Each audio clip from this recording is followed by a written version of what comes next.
Foi em uma sexta-feira que recebi a ligação que me ofereceu a oportunidade de trabalho como cuidadora de uma idosa na cidade vizinha. Eu estava precisando de dinheiro. Queria juntar o valor para ir morar na capital e começar a faculdade. Então aceitei a proposta, depois de fazer algumas perguntas, tipo, como serão meus horários, quanto eu vou receber, e sobre as folgas. A moça que se identificou como Edna disse que me daria todas as informações no dia seguinte, pois estaria na minha cidade e poderíamos nos encontrar. Combinamos de ir até uma feirinha no centro onde tomamos um suco e conversamos. De primeira vista achei Edna impaciente, mas atenciosa. Não hesitou em me dar todas as informações que pedi. Meu salário seria o dobro do que eu imaginava receber. A carga horária era um pouco alta, moraria no trabalho e deveria atender todas as necessidades da senhora, que Edna me disse que se chamava Alice. Eu teria o final de semana livre, pois era o período em que os filhos da senhora Alice iam até sua casa. E eu fiquei satisfeita com isso. Já tinha experiência com o cuidado de idosos e havia me inscrito na agência de emprego justamente para esse tipo de oportunidades. Gostava de estar com pessoas mais velhas, gostava de conhecer suas histórias e seus aprendizados. Eu começaria a trabalhar na segunda-feira. Seria a Edna quem me buscaria e levaria até a casa. Ela era como uma responsável pelo bem da senhora Alice e comentou que não estava conseguindo encontrar cuidadoras na cidade em que morava. De alguma forma acredito que aquela oportunidade tinha que ser minha. Na segunda-feira me despedi dos meus pais, que estavam felizes, mas preocupados porque eu ficaria longe de casa pela primeira vez. Nas outras vezes em que trabalhei, sempre voltava para casa à noite. Eu os tranquilizei da forma que pude, e às 10 horas da manhã da segunda-feira a Edna estacionou na frente de casa. Durante a viagem conversamos sobre muitas coisas diferentes, principalmente sobre os costumes da família. Segundo ela, eles eram pessoas discretas e que não costumavam manter muito contato com a classe inferior. Comentou que a senhora Alice poderia ser difícil em muitos momentos, mas que eu me acostumaria com o tempo. Ela também me instruiu a não dormir muito tarde para não fazer barulhos pela casa, não ouvir música sem fones de ouvido e usar apenas o banheiro do meu quarto. Achei bem interessante o fato de ter um banheiro só para mim. Estava realmente muito entusiasmada e ansiosa para conhecer a casa. E depois de 3 longas horas de viagem, chegamos à pequena cidade, daquelas bem interioranas que tem apenas um supermercado e uma praça no centro da cidade, uma escola e uma avenida, onde as outras casas são dispostas ao redor desse centro pequeno.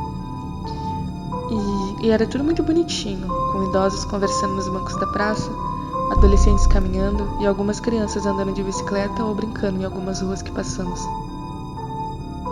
A casa onde eu moraria ficava em uma rua bastante afastada do centro, onde haviam várias mansões da era colonial brasileira, muito antigas e imponentes, cheias de história. Paramos em frente à casa, onde havia um imenso portão de ferro. Era uma casa mais alta do que a rua, onde depois de atravessar o portão era necessário subir uma escadinha para chegar à porta da casa. Nas laterais havia um gramado muito bem aparado e algumas roseiras plantadas. A porta era uma daquelas bem grandes, onde poderiam passar pessoas de 2 metros e ainda sobraria espaço. A casa era pintada de um amarelo bem desbotado, quase creme, e tinha 8 janelas na frente, 2 de cada lado da porta e 4 no andar de cima. De graças a Deus que não seria responsável pela limpeza do lugar, eu não daria conta. Edna notou que eu estava atenta e deu uma risadinha quando abriu a porta. Espero que se sinta em casa. Ela falou, passando à minha frente. Apesar de toda a minha empolgação com a mudança de cenário, quando passei pela porta, um certo desconforto se tornou recorrente. A casa estava muito escura por dentro, apesar das janelas que estavam abertas. Havia também um cheiro pesado de mofo e naftalina no ambiente, o que imaginei ser dos móveis muito antigos. Entramos em uma típica sala de casa antiga com móveis em madeira vernizada, muitos quadros na parede e um lustre enorme pendendo do teto. Edna pediu para que eu a acompanhasse para conhecer a empregada da casa, que também era cozinheira, e se tornou uma pessoa muito especial em minha vida, que me acompanhou até pouco tempo atrás. A dona Silvia era uma descendente de alemães bem gordinha e querida, daquelas alegres que cozinham o tempo todo e riem de tudo. Me recebeu calorosamente, afastando um pouco do frio que estava sentindo, e disse que com o tempo eu me acostumaria com o casarão de filme de terror. Eu ri bastante com ela, mas Edna já estava indo para os outros cômodos.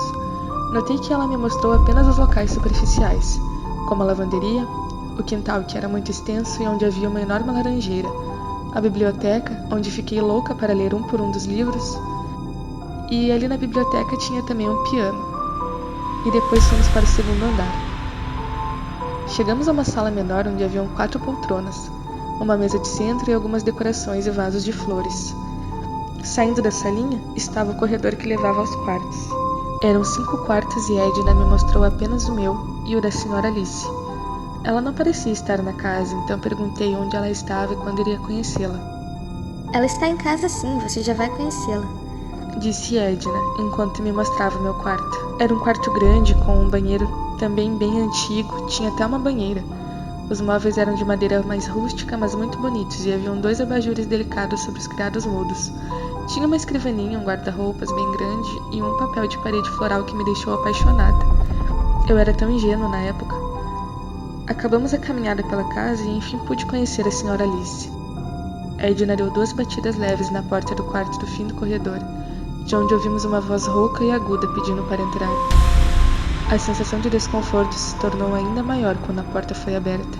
Havia um cheiro ocre no quarto misturado a um perfume muito forte. Estava escuro lá dentro, mas tive a impressão de ver um brilho forte nos olhos da senhora. Foi repentino e eu esqueci aquele detalhe rapidamente, achando que eram apenas meus olhos se acostumando à escuridão. Edna acendeu a luz do quarto, então pude ver a senhora sentada em sua cama, recostada a alguns travesseiros. Ela era bem diferente do que havia imaginado. Tinha olhos muito azuis e o cabelo era branco como a neve, e caía como uma cascata sobre seu peito. A pele não aparentava a idade que tinha. Edna disse que ela tinha 85 anos, mas eu daria no máximo 65. E também não parecia precisar de uma cuidadora. E foi nesse momento que tive minha primeira experiência em comum. Quando pensei que ela não aparentava precisar de uma cuidadora, a senhora Alice respondeu com essas palavras. Você deve estar pensando no motivo de eu precisar de uma cuidadora. Pois não preciso de uma cuidadora, preciso de uma companhia. Ela sorriu para mim, me deixando ainda mais desajustada. E com o passar dos dias, foi sempre essa a sensação que tive perto dela. A sensação de estar sendo observada por dentro, de estar desajustada ao ambiente, como se não pertencesse a lugar algum. Apesar de tudo, ela era uma senhora agradável e com muito conhecimento, que gostava de compartilhar comigo. Sempre líamos juntas na biblioteca e ela gostava de tocar piano nos finais de tarde. Eu sempre ficava ouvindo. Tomávamos chá no quintal, eu a levava para passear na cidade, onde ela era sempre cumprimentada por todas as pessoas que encontrávamos. À noite eu costumava dormir profundamente e nem mesmo os barulhos típicos de casa antiga me assustavam. Mas era nos finais de semana que meu desconforto aumentava.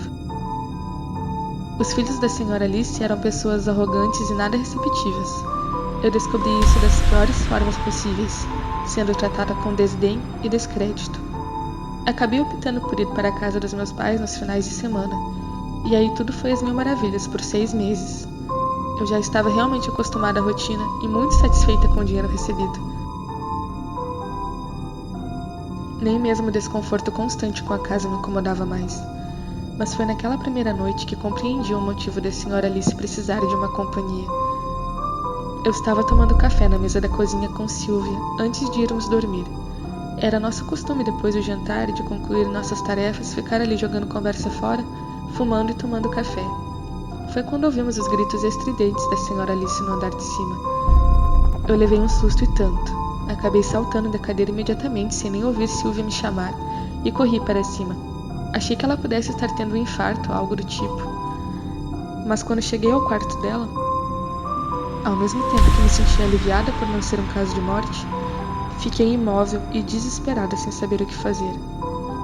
A cena que vi foi a senhora Alice completamente nua, quebrando todos os espelhos do quarto. A cada golpe em um espelho, ela gritava ou rugia, não sei explicar. Por sorte, Sylvia veio atrás de mim e já sabia o que fazer. Ela rapidamente apagou a luz do quarto, nos deixando no completo escuro. Eu estava apavorada por estar ali no escuro com uma velha descontrolada, mas de alguma forma, ela se acalmou e parou. Quando Sylvia acendeu a luz novamente, a senhora Alice estava em pé no meio do quarto, imóvel e com os olhos abertos e perdidos. É só colocar a roupa nela e fazer ela deitar agora. Sylvia disse. Não sei como, mas eu consegui fazer o que Sylvia disse, apesar de todo o nervosismo. Silvia me contou naquela noite, depois de me dar um copo de água com açúcar, que aquilo acontecia a cada 6 meses. Exatamente igual, e era só agir daquela forma. Apagar a luz, depois acender e cuidar dela. Ela não sabia o motivo, mas achava que tinha algo a ver com alguma doença da velhice. Eu aprendi a lidar com as crises, mas acho que esse foi o meu maior erro, não ter ido embora quando as crises começaram a se intensificar. A casa que antes já me passava a sensação de conforto e lar, se tornou um ambiente ainda mais obscuro depois de uma noite em que acordei com um som de passos no corredor. Achei melhor levantar e ir até lá para ver se estava acontecendo alguma coisa. Abri a porta do quarto e parei no corredor, que estava escuro. Não vi nada a princípio. Estava calmo e silencioso naquele momento. Mas então comecei a ouvir uma série de sussurros vindos do escuro, como um cântico. Dei alguns passos no corredor. O assoalho estava frio e senti um arrepio ao deixar o quarto. Caminhei devagar até o local de onde achei estar vindo o cântico e então encontrei a senhora Alice. Ela estava nua novamente, parada na escuridão, entoando aquele cântico. Quando me aproximei para levá-la de volta ao quarto, ela me empurrou e saiu correndo, o que era quase impossível, pois era uma idosa, nem caminhar ela conseguia direito sozinha. Mas ela correu e entrou no quarto fechando a porta atrás de si. Meu coração estava disparado e eu senti vontade de ir para casa, mas não fui. E o pior começou. Já fazia 1 ano que eu estava trabalhando ali e minha relação com a senhora Alice estava ótima, apesar dos ocorridos noturnos. Eu não tocava no assunto com ela porque a Edna me disse que assim seria melhor. Quando contei para a Edna tudo o que estava acontecendo, ela me disse que era o principal motivo das outras meninas não terem ficado no emprego, o que era muito triste, segundo ela. Então me senti triste também, com pena da senhora Alice, que podia ser uma pessoa tão agradável, sendo deixada por causa de uma doença que a velhice trouxe. Foi nesse período que, uma noite, eu acordei para ver se estava tudo bem. Quando saí do quarto, notei algo incomum na casa, algo que me arrepiou dos pés à cabeça e que me fez questionar a minha sanidade. No final do corredor, em frente ao quarto da senhora Alice, onde não havia nada, apenas uma parede com a tinta descascada, estava uma porta vermelha que nunca havia estado lá. Meus instintos me diziam para ficar longe daquilo e voltar para o meu quarto. Eu estava cansada e talvez sonhando acordada, mas não foi o que eu fiz. Eu caminhei até aquela porta, e quando parei na frente dela, senti uma estranha pulsação vindo dali, como um coração batendo. Sim, essa era a sensação. A porta estava perfeitamente pintada e parecia iluminar aquela região, como se emanasse uma luz vermelha a cada pulsação que dava. Eu levei minha mão lentamente até a maçaneta dourada e quando eu toquei, senti meus dedos aquecidos. E logo uma sensação de êxtase e prazer percorreu meu corpo inteiro. Era como tomar um banho quente depois de pegar uma chuva muito gelada. Eu girei a maçaneta e abri a porta. O que vi? Nada. Existia apenas escuridão ali. O escuro mais escuro que eu já vi. Um escuro tão escuro que nem conseguiria imaginar antes de ver. Mas o pior não foi a escuridão. Foi o que veio com a escuridão para dentro de mim. Eu fui transportada para 6 anos antes, para quando eu tinha 15 anos e para o pior dia da minha vida. Eu estava em uma festa na casa de uma amiga. Tinha bebido mais do que era acostumada e fiquei fora de mim. Percebi que eu estava vendo tudo aquilo em terceira pessoa, de fora, como um observador invisível. Me vi subindo as escadas para ir ao banheiro vomitar e vi quando o irmão de uma das minhas amigas me seguiu. Ele me estuprou naquela noite, tirou um pedaço de mim que nunca mais recuperei. Então me vi contando para minha amiga, alguns dias depois, que me chamou de mentirosa, vagabunda e muitas outras coisas. Nossa amizade acabou naquele dia e ela afastou todas as outras pessoas de mim. Eu fiquei sozinha e aos pedaços. Naquela visão eu podia ver uma nuvem escura se formando ao meu redor. Nas 2 vezes em que aquelas 2 pessoas me destruíram. E então as visões se foram e a fumaça negra que estava ao meu redor se misturou à escuridão que estava à minha frente naquela porta. Eu fui empurrada para trás levemente e a porta se fechou, desaparecendo à minha frente.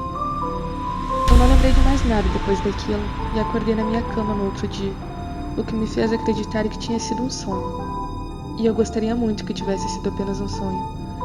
Uma semana depois, fiquei sabendo que meu estuprador e a irmã dele, que antes era minha amiga, haviam morrido queimados em uma festa, onde os dois foram os únicos que não conseguiram sair do local. Senti que não era só uma coincidência. Senti que algo estava muito errado, mas também senti a sensação de prazer e calor que senti ao tocar naquela porta. Senti que a justiça estava feita, e me senti bem com aquilo. Não era o que eu esperava de mim, não é algo que eu faria, não era o tipo de justiça que eu queria, mas de alguma forma aconteceu, e eu me acostumei com aquilo. E uma vez por mês a porta reapareceu para mim naquela casa, e de alguma forma, sempre que eu a abria, ela sabia exatamente do que eu precisava. Mas então chegou o dia em que a senhora Alice me chamou para conversar no quintal, em uma segunda de manhã.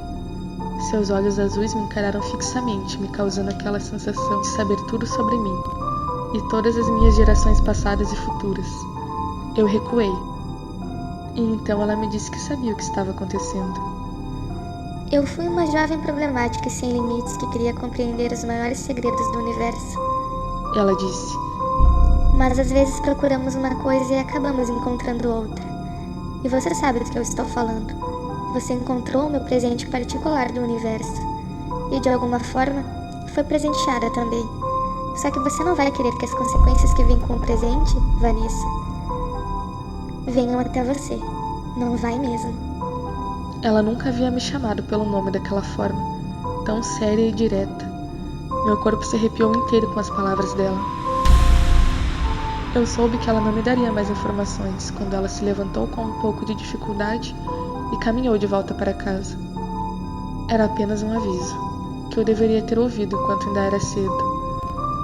Trabalhei por mais 2 anos na casa com a senhora Alice, até que em uma manhã muito triste, ela não acordou. Faleceu dormindo, com sua habitual expressão de sabedoria, que agora seria eterna. O velório dela foi um dos dias mais tristes da minha vida, e naquela noite dormi pela última vez na casa. Estava perdida sem saber o que fazer. Havia juntado dinheiro suficiente para me sustentar por muito tempo e ainda começar a faculdade. Mas a porta havia me dado muitos mais presentes. Entre eles, muitas vinganças, a cura de um princípio de câncer que meu pai teve e as respostas que precisava em todos os meus momentos de confusão. Eu sabia que ela apareceria naquela noite, e realmente apareceu.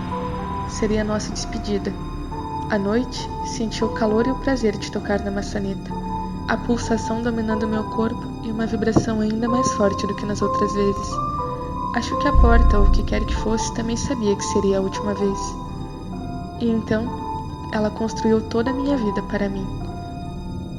De alguma forma, os filhos da senhora Alice morreram todos em um acidente de avião. E eu herdei tudo que a senhora Alice tinha, incluindo uma propriedade na Alemanha e uma empresa na Itália, além de um dom espetacular de saber tudo sobre as pessoas antes mesmo de conhecê-las, assim como a senhora Alice sabia. Era dessa forma que ela parecia adivinhar meus pensamentos. Mas hoje eu compreendo o que ela quis dizer com as consequências do presente. O que a escuridão me deu, refletiu na minha alma, e a contaminou de alguma forma. Eu não a culpo por isso, não culpo a porta. Culpo a minha natureza falha como humana. A porta apenas me dava o que eu mais queria naqueles momentos. E os meus desejos mais secretos e instintos mais fortes nem sempre eram benignos. Entre eles, muitas vinganças, como eu já disse. Vinganças de pessoas que me fizeram mal, ou me desejaram mal, ou simplesmente me incomodaram com sua presença. Vidas foram tiradas por coisas fúteis, e a cada ano que passava, eu parecia me sentir menos culpada pelas coisas que havia feito. Mas as consequências vieram. Eu havia completado 60 anos quando aconteceu pela primeira vez. E eu soube que estava destinada a ser como a senhora Alice havia sido. Ao me olhar no espelho, eu não me via. Não era o meu rosto que refletia. Era apenas a escuridão.